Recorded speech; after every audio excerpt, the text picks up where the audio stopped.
कहीं किसी देश के एक राजा का वजीर हमेशा यही कहता रहता था, जो हुआ अच्छा हुआ। एक दिन जब उसके बेटे की टांग किसी दुर्घटना में चोटिल हो गई, तो भी एकाएक उसके मुंह से फिर निकला, जो हुआ अच्छा हुआ।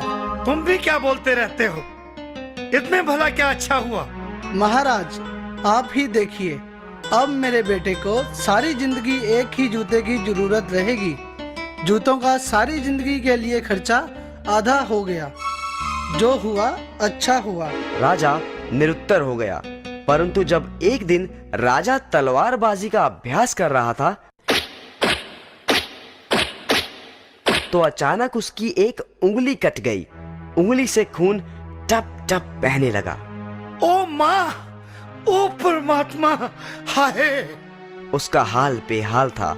वह दर्द से छटपटा रहा था कि तभी वहां खड़े वजीर के मुंह से अपने आप निकल गया, जो हुआ अच्छा हुआ। अब तो राजा का गुस्सा 7वें आसमान पर पहुंच गया था। उसने हुक्म सुनाया, इस बेवकूफ वजीर को कारागार में डाल दिया जाए। और फिर वजीर को कारागार में बंद कर दिया गया। राजा का दरबार फिर उसी तरह लगने लगा। बस कमी थी तो बस उसी वजीर की।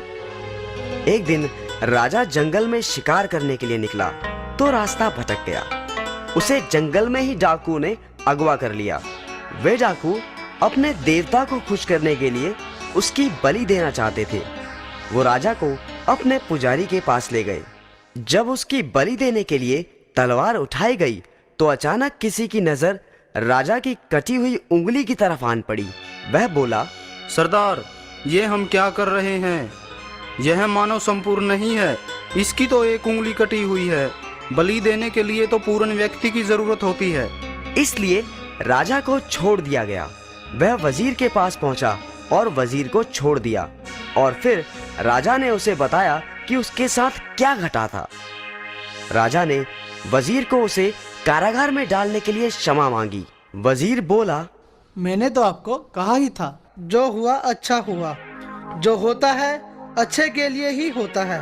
मेरी बात तो ठीक है, परंतु तुम्हारे साथ तो जाती हो गई। नहीं महाराज, अच्छा हुआ आपने मुझे कारागार में डाल दिया।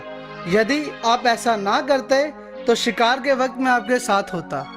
डाकू आपको तो छोड़ देते, परंतु मेरी तो बलि चढ़ जाती। इसलिए जो हुआ अच्छा हुआ। हाँ, तुम ठीक ही कहते हो।